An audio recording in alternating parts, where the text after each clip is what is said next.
Let's get something straight. I'm not a conspiracy theorist or COVID denier. I couldn't believe it when some of my friends were protesting against 5G. 5G is obviously the best G. If you're going to protest against a G, protest against 2G. It's rubbish. There's nothing worse than when you've snuck off to the toilet for a quick ménage à une and the 5G at the top of your phone changes to a little H and Pornhub starts buffering just as you're at the vinegar strokes and the screen freezes on a German guy's face. No way. 5G all the way. What I couldn't believe about lockdown was how people turned in a little Stasi milk monitor dicks, spying on each other, grassing each other up and bossing each other around. People on my Facebook kept posting pictures from the park saying, look how many people are here, this is unacceptable and dangerous, seemingly oblivious to the fact that they were also in the park. That's how they took the photo. Some curtain twitcher on my Facebook posted that his neighbours were having a barbecue and there were more than 6 people round and should he phone the police? Man, no wonder they didn't invite you. No, you shouldn't phone the police. There are very few situations that are improved by police involvement, and none of them are barbecues, you little grass. More recently, I was on the train up to Glasgow with my fiance, and a girl started screaming at us for not wearing masks, even though I'm exempt, because if you say you're exempt, you don't have to wear a mask. And also, I needed access to my mouth because I was drinking a can of beer, because beer really helps with my reason for being exempt. Hey, not all disabilities are visible. Anyway, this girl was so angry, I thought she was going to attack us. It was so out of proportion. And that's another thing about lockdown rules. It's brought out a really ugly side to people. Just as governments have used lockdown as an excuse to remove rights and become more authoritarian, people following lockdown rules have felt that violence and prejudice is justified against people who aren't following the rules. This is similar to what I've seen in woke culture. People feel that because their cause is righteous, fighting against imaginary fascism or imaginary racism, they're justified in dehumanizing and destroying the lives of the non-righteous. Anyway, here are the worst examples I could find of COVID bedwetters either being dreary victimy crybabies or jumped up little Hitlers. Here's this classic from early on in lockdown. This is a very brave man yelling abuse at a tiny 22-year-old woman. He's worried that someone else not following lockdown rules will affect his health, as if us putting on a mask will somehow reverse his diabetes. Honestly, if you're worried about your health, you missed that stop about 22,000 profiteroles ago. This is the most work this guy's heart has ever done. He only usually moves when he has to get out of the way of a salad. His t-shirt even celebrates the fact he isn't even wearing his mask properly himself, and screaming in people's faces spreads coronavirus. The girl he was screaming at actually responded saying, the funniest thing is I do actually wear a mask when it's needed, however it wasn't needed on a virtually empty, socially distant Central Line platform at 11 PM on a Sunday night. I can assure you no one was put at risk by me not wearing it, apart from the blue-bearded Peter Griffin-looking asshole who came into my personal space harassing me. Blue-bearded Peter Griffin-looking asshole. I just witnessed a murder. There's also this woman who's furious because my husband took my kids to eat indoors at a restaurant tonight. And woke, ugly, middle-aged white woman Twitter fell over itself to vent its bitterness. I recommend notifying your lawyer. He's endangering your kids. I could tell from looking at these women that they actually have lawyers. Another one says, that's abusive. Really? Taking kids to eat in a restaurant is abuse now? Speaking of abuse, there's this woman on a plane going full tonto. She's obviously had a couple of gin and tonics. You got your mask down, bitch. Sir. Yes, I did. Now you're going to jail. That's assault. You're going to jail. As soon as we get it later, you're going to jail. Bitch. Karen. Hey, spit on me.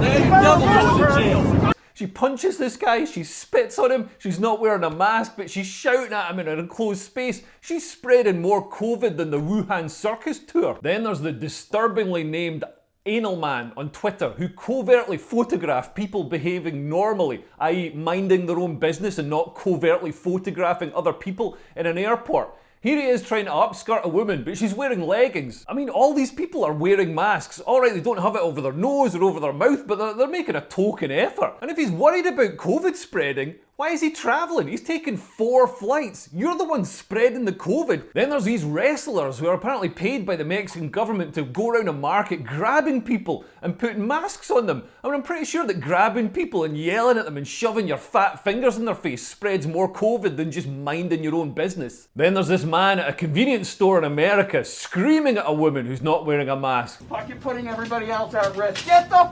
away from me.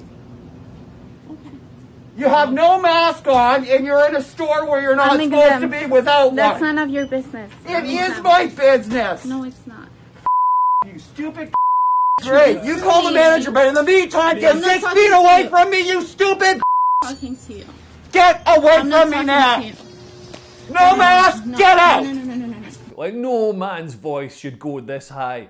What has happened to men? 80 years ago, we were storming Normandy beaches to free the world from Nazis. Now we're pouncing around convenience stores in a muumuu, squealing misogynistic abuse at women who are minding their own business.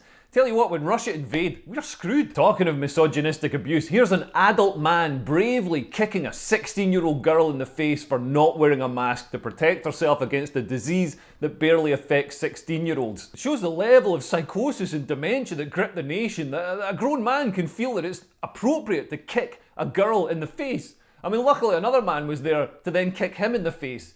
But really, nobody should be kicking anybody in the face. Here's a doctor recommending the different masks you should wear when you're walking down the street or in a public space or driving a car. Bear in mind we're in the Omicron stage of the pandemic now, so this is basically to stop you getting a runny nose. These people should actually wear masks when they're driving to stop them licking the windows. Anyway, turns out she's not being completely altruistic. She actually runs a company manufacturing the different face masks she's recommending you get for different situations, and she wants you to buy them to help to fund our non-profit organisation. I don't personally profit from sales. I mean, it's probably a good time for me to point out that I don't personally profit from my Patreon, which is a non-profit organisation. So if you want to support me making these videos, there's a link below. I definitely do profit from it, and none of the money gets spent on face masks. Anyway, I support this doctor. Hooray for capitalism. Let's profit from this pandemic. I mean, if it's good enough for Owen Patterson and the rest of the government, it should be good enough for doctors. I mean, technically, doctors do make a living from illness, so why not continue it in other aspects? Here we see the impact of all that snitching as Canadian police arrest people for breaching lockdown after one of their neighbours told on them, because there were 7 people at this house party. 7 instead of 6. Of course, the neighbours were right to snitch and the police were right to start kicking in doors because coronavirus can count and will only start spreading if there's 7 people instead of 6. Some of the worst COVID bedwetters have been politicians. AOC slammed the Florida governor Rick DeSantis for his hands-off approach to COVID. No lockdown, no mask mandates or vaccine mandates, just letting people take responsibility for their own health. Unlike in New York where she lives, which locked everything down but has been hammered with soaring COVID rates. But then she went on holiday, guess where? To Florida, because it turns out that drinking cocktails in the sunshine with no mask on is more fun than being locked down. And when people pointed out her hypocrisy, she's been seen hugging people with no masks in sight, she responded bizarrely by claiming that people just wanted to bone her. Man, she looks like she could eat an apple through a tennis racket. I don't think that's the reason they're pointing out your hypocrisy. Anyway, I'm sure you'll be upset to hear that she actually tested positive for coronavirus after a hypocritical trip to Florida. And of course, all this fury about people breaking lockdown rules was happening while the government, who make the rules, were breaking them themselves, driving to Durham, having loads of affairs, or throwing boozy parties with hundreds of people invited.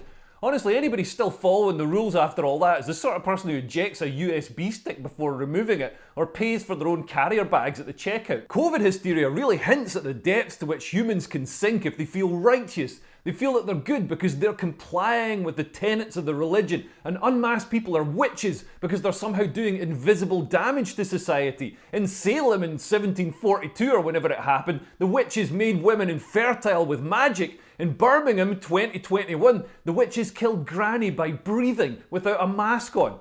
I mean, if you're really worried about COVID and you see someone who isn't wearing a mask, move away from them. Don't go up and scream at them. That spreads COVID. Thanks for watching. I hope you enjoyed the video. If you've got more examples of COVID bedwetters that I haven't mentioned, please put them in the comments below. I'd love to see them. I've got another video coming soon about COVID fascists. So that's, when the police are overreacting and going way beyond, what's proportionate when you're dealing with a barbecue. That's going to be coming soon. If you want to support me making videos, there's a link to my Patreon below and PayPal and all that kind of stuff. And please like, share and subscribe and all that kind of stuff. And thanks for listening. I'll be Leo Kers. Goodbye. Bye-bye.